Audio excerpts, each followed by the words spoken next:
पूरे देश में आज रात 12 बजे से संपूर्ण देश में संपूर्ण लॉकडाउन होने जा रहा है। तो सुना आपने प्रधानमंत्री नरेंद्र मोदी को, उन्होंने कहा है आज रात 12 बजे से पूरे देश में संपूर्ण लॉकडाउन।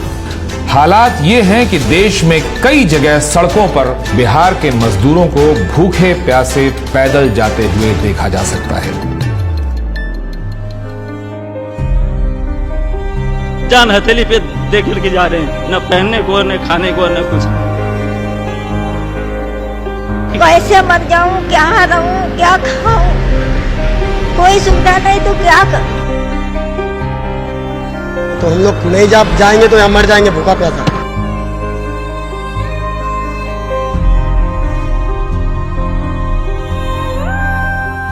मेरे हस्बैंड खत्म हो गए, मेरा बाबू चला गया हमको छोड़ के। कोरोना से जंग में भी देखिए बिहार अस्पताल खुद बीमार है, अस्पतालों के हालात बता रहे हैं कि मरीज भर्ती हो जाएं तो वो भगवान भरोसे ही घर वापस हो पाएंगे। पटना के अस्पतालों में ऑक्सीजन की कमी है, अस्पतालों ने मरीजों को लेना बंद कर दिया है।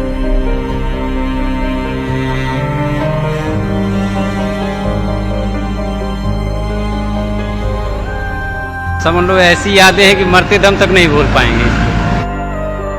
कोविड विश्वव्यापी समस्या थी, संकट आया, सबको कष्ट हुआ, लॉकडाउन हुआ, त्राही त्राही मची, लेकिन पूरे देश में जो दुर्दशा बिहार के लोगों की हुई, लोगों ने बिहार के लोगों को घरों से निकाल दिया।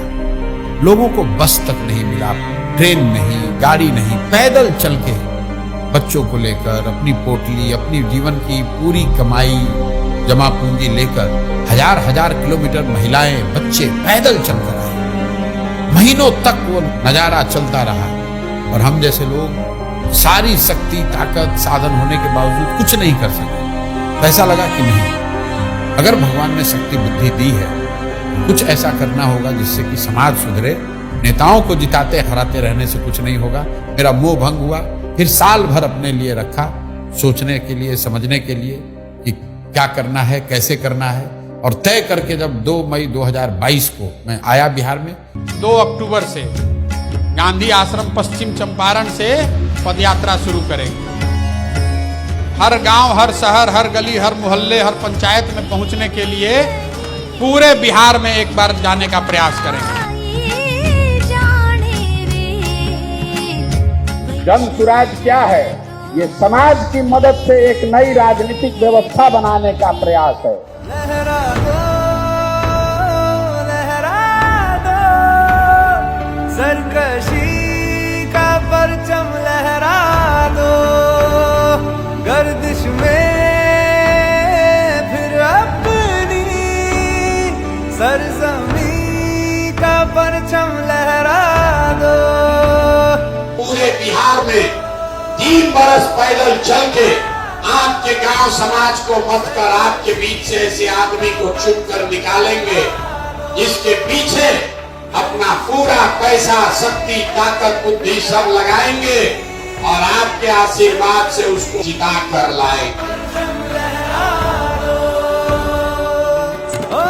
वोट चाहे जिसको भी दो, एक बार वोट अपने बच्चों के लिए।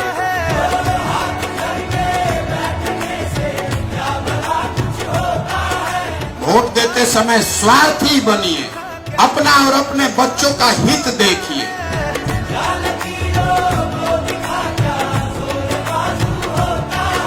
जन सुराज पदयात्रा किसी और पदयात्रा से बेहद अलग है। इसका लक्ष्य सुर्खियां बटोरना नहीं, लोगों के बीच जाना था, उन लोगों की समस्याएं, उनका दुख समझना था जो आजादी के 7 दशक बाद भी मुख्य धारा में नहीं पहुंच पाए।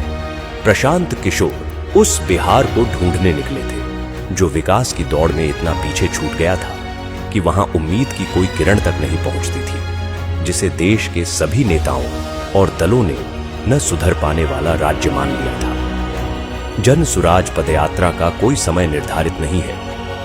जब तक एक पंचायत की सभी समस्याओं का पता न चले, अलग अलग समाज और वर्गों के लोगों की मुश्किलों का पता न चले, तब तक प्रशांत किशोर उसी पंचायत में रहते।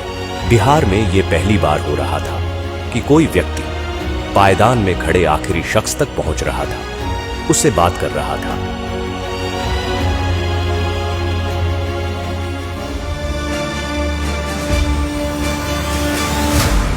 रात में पदयात्रा जहां खत्म होती, वहीं कैंप लगाया जाता। इस कैंप में प्रशांत किशोर 200 से 250 पदयात्रियों के साथ रुकते।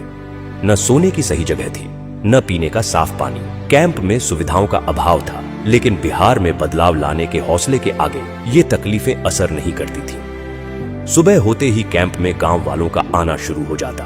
प्रशांत किशोर उनसे मिलते और उनकी समस्याओं पर बात करते। लोगों को यकीन था कि कोई सुने न सुने, प्रशांत किशोर उनकी आवाज सुनेंगे और उनका दुख दूर करेंगे।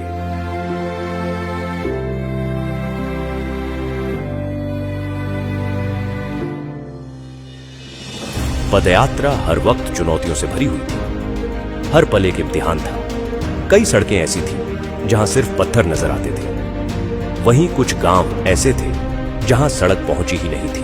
कभी इतनी बारिश होती कि घुटने तक कीचड़ भर जाता, तो कभी इतनी तेज धूप होती कि 2 कदम चलना भी एक चुनौती बन जाता। लेकिन इन सब के बावजूद प्रशांत किशोर चलते रहे।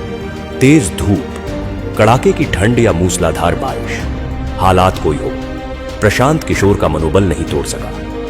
हर दिन प्रशांत किशोर 20 से 25 किलोमीटर पैदल चलते, लोगों से मिलते, छोटे छोटे समूहों में लोगों से बात करते। जो पदयात्रा महज कुछ लोगों के साथ शुरू हुई थी, अब उसमें लोग दूर दूर से आकर जुड़ने लगे। प्रशांत की आवाज पूरे बिहार में गूंजने लगी। वो जहां जाते, लोग उनकी बात सुनने के लिए इकट्ठा हो जाते। जिस मुखिया को, विधायक को जात और धर्म के नाम पर 500 रुपया और मुर्गा भात के लालच में आप वोट देते हैं, वही आदमी जब जीत कर आता है, आपके हलक में उंगली डाल के 5,000 10,000 रुपया निकालता है और आप बाप बाप चिल्लाते हैं कि भैया बड़ा भ्रष्टाचार।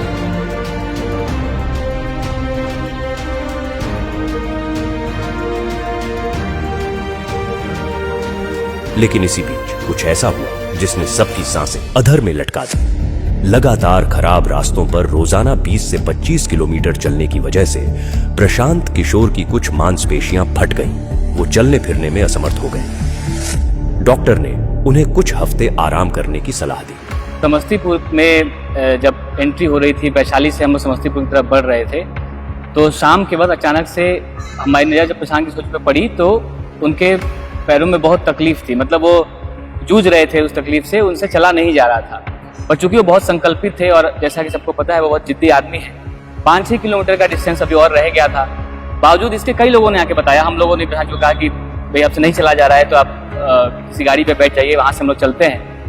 लेकिन तब भी उन्होंने उसको किसी तरीके से कंप्लीट किया। शाम को जब पदयात्री आपस में बैठ के बातचीत कर रहे थे तो ये बातचीत चल रही थी, सब मायूस थे और एक बार के लिए लग रहा था कि अब शायद ये पदयात्रा कभी ना चले, जितना तकलीफ में प्रशांत किशोर उस वक्त दिखाई पड़ रहे थे। लेकिन महज कुछ दिनों के बाद ही उतने ही उत्साह के साथ उसी मोरवा ब्लॉक के लरुआ गांव से पदयात्रा फिर से शुरू होती है। तो वहां महिलाएं उनको आशीर्वाद देने के लिए लगातार आए हैं। सबकी आंखों में आंसू है, इमोशनल है। जैसे ही पदयात्रा चलती है, कई लोग उनको गले लगा लेते हैं, कई महिलाएं उनके सर पे हाथ रख देती है उनको आशीर्वाद देने के लिए। बुजुर्ग आके बात करते हैं और गांव में भी एक उत्साह का माहौल होता है कि जिस व्यक्ति को यहीं पे चोट लगी थी वहीं से उनकी शुरुआत हो रही है।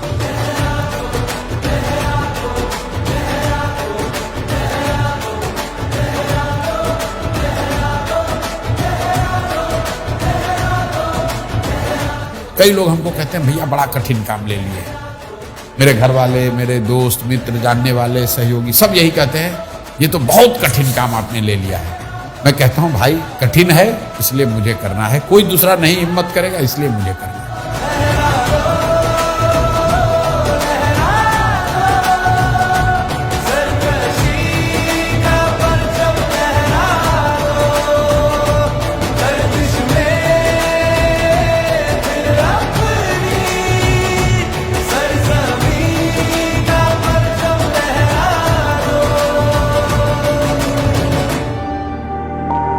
पदयात्रा के दौरान प्रशांत किशोर की पहचान एक नए बिहार से हुई।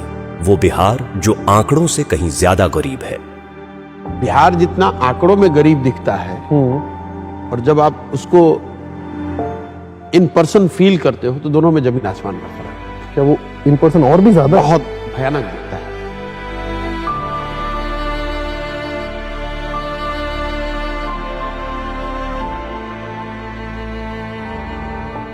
जब आप उसको विजुअली देखते हैं, इंटरैक्ट करते हैं, तो कभी कभी वो मतलब घबराहट से ही होती है, इतनी मतलब है घबराहट होती है, यार ये कैसे सुधरेगा, कितना पीछे छूट गए हम लोग। क्वाइट कॉमन, आप किसी भी सभा में आप बैठते हैं तो 5-10 ऐसी बूढ़ी महिलाएं आपको मिल जाएंगी, बुजुर्ग मिल जाएंगे जो कहेंगे कि हमारे पास कुछ नहीं है, 400 रुपये पेंशन मिलता है, वो भी नहीं आ रहा है, बच्चों ने मुझे निकाल दिया है, मेरे पास घर नहीं है। वो घबराहट होती है मुझे, घंटों में सोचता हूं कि यार कैसे वो मैनेज कैसे करते हैं 400 रुपये में।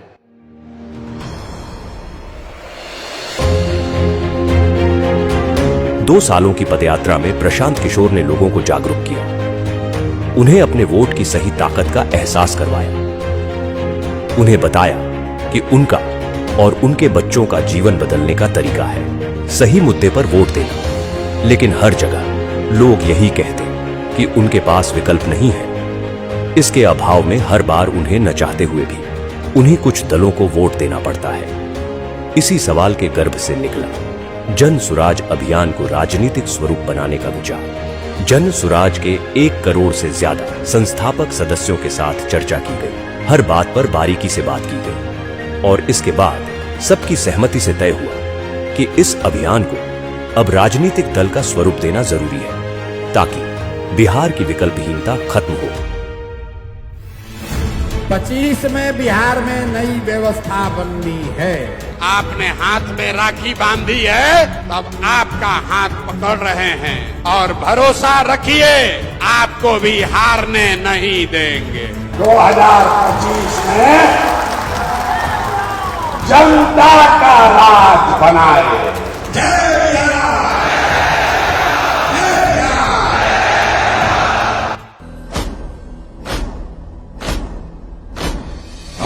है प्रचंड बोल मस्तकों के झुंड, आज जंग की घड़ी की तुम हार दो। है प्रचंड बोल मस्तकों के झुंड, आज जंग की घड़ी की तुम हार दो। मान वान शान या कि जान गाहो दान, आज एक धनुष के बाण पे उतार दो। आरंभ है प्रचंड, करे सो प्राण दे, जो मन करे सो प्राण ले, वही तो एक सर्वशक्तिमान है। विश्व की पुकार है, ये भागवत का सार है कि युद्ध ही तो वीर का प्रमाण है। जो लड़ सका है वो ही तो महान है। जन सुराज को आधिकारिक तौर पर जन सुराज पार्टी के तौर पर स्वीकार कर लिया गया है।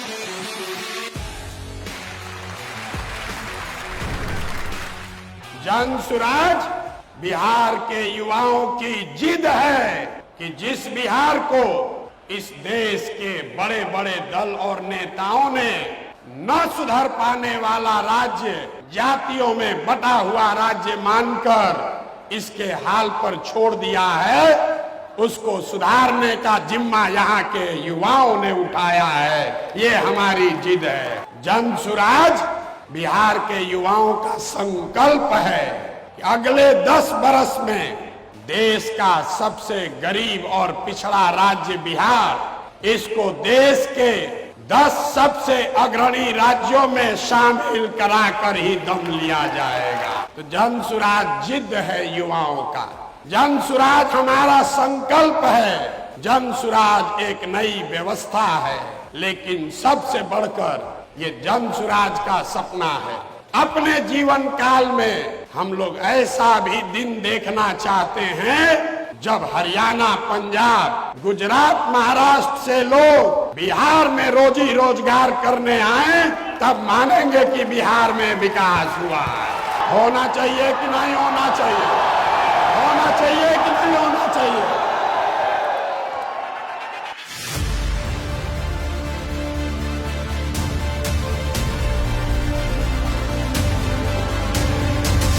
कार्यवाहक अध्यक्ष जिसको नियुक्त किया जा रहा है, जिनके नाम पर सबकी सहमति है, वो सज्जन यहाँ मधुबनी के हैं जिनका नाम है मनोज भारती।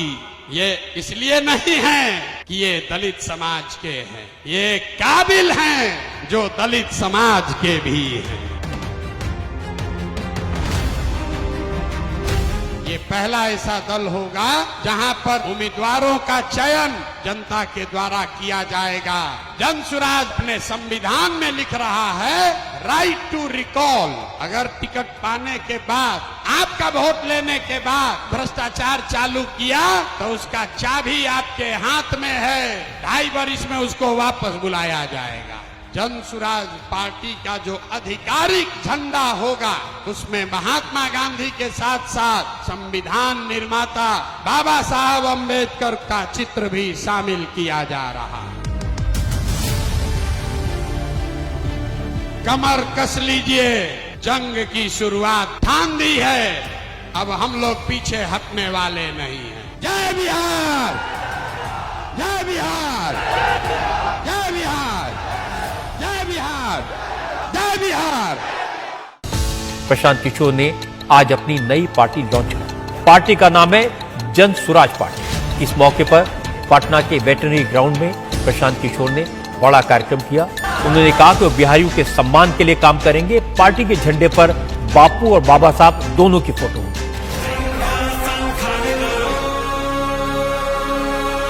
मैं यहाँ से यात्रा पर निकलूंगा और आपके घर, आपके गांव आऊंगा, ये हमको रोक नहीं सकते हैं।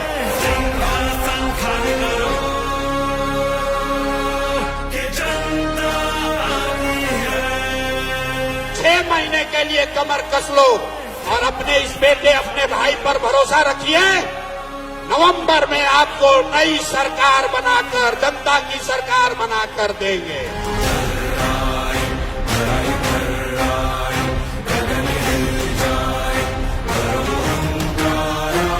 आप हमारे साथ आइए, हमारे साथ आइए और पूरे देश के राजनीति का निडिल घुमाकर अगर बिहार के ओर न कर दिए तो आपका बेटा नहीं।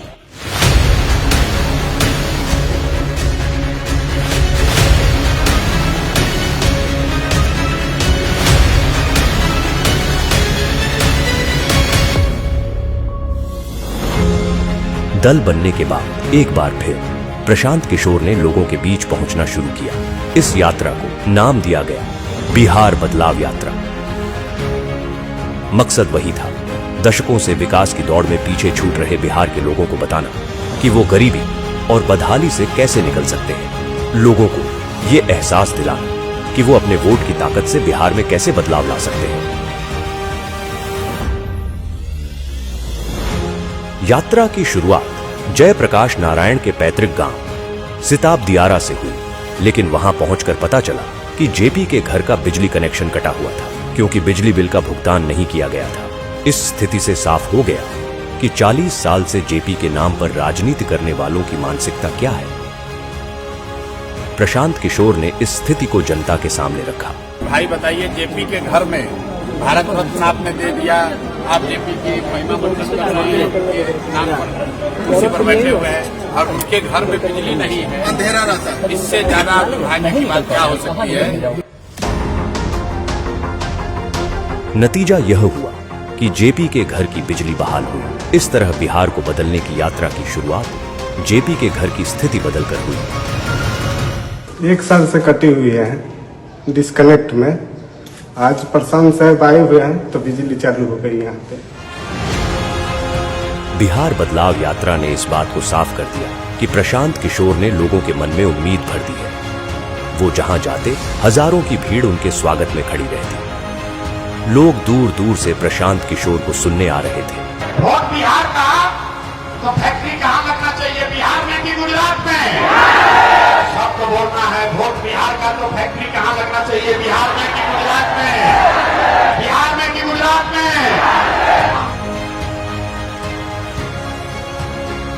नीतीश कुमार को रखना है कि हटाना है? रखना है कि हटाना है? रखना है कि हटाना है? हाथ उठाकर बोलिए, रखना है कि हटाना है? सभाओं में जन सुराजियों की ऐसी भीड़ उमड़ती कि लोग देखकर दंग रह जाते। सबके मन में सिर्फ एक ही उम्मीद कि प्रशांत किशोर बिहार में बदलाव लाएंगे। बिहार में बदलाव होना चाहिए कि नहीं होना चाहिए? होना चाहिए। अभी होना चाहिए कि 5 वर्ष के बाद? अभी कि 5 वर्ष के बाद? सब लोग तैयार है? अगर सब तैयार है तो हमसे गारंटी ले लीजिए, छठ के बाद किसी का बच्चा बिहार से बाहर पढ़ने के लिए और रोजगार के लिए नहीं जाएगा।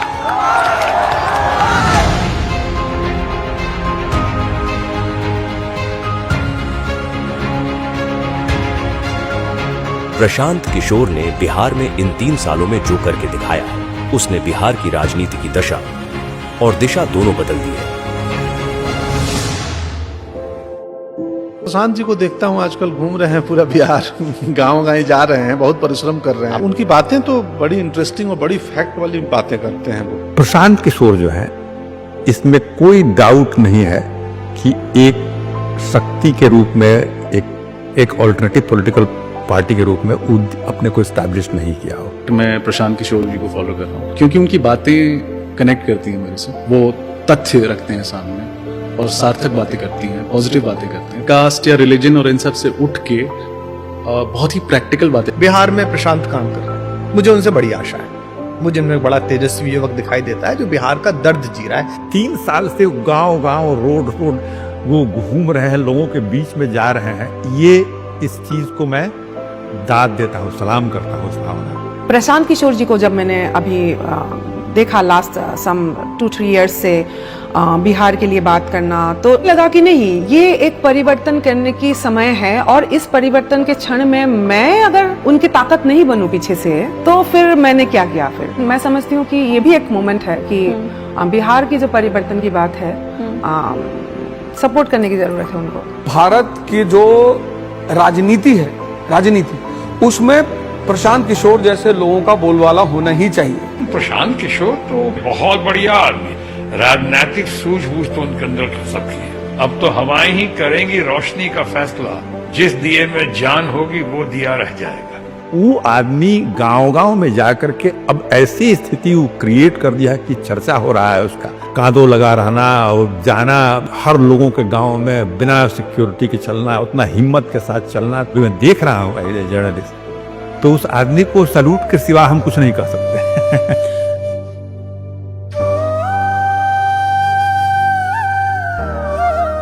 जीवन में मेरे पास जो कुछ भी है वो सब कुछ मैंने इसमें दांव पर लगाया है, अपना सब कुछ झोंका है इस पर, और ये तय करके आए हैं कि चाहे जो भी करना पड़े, किए बगैर मानूंगा नहीं।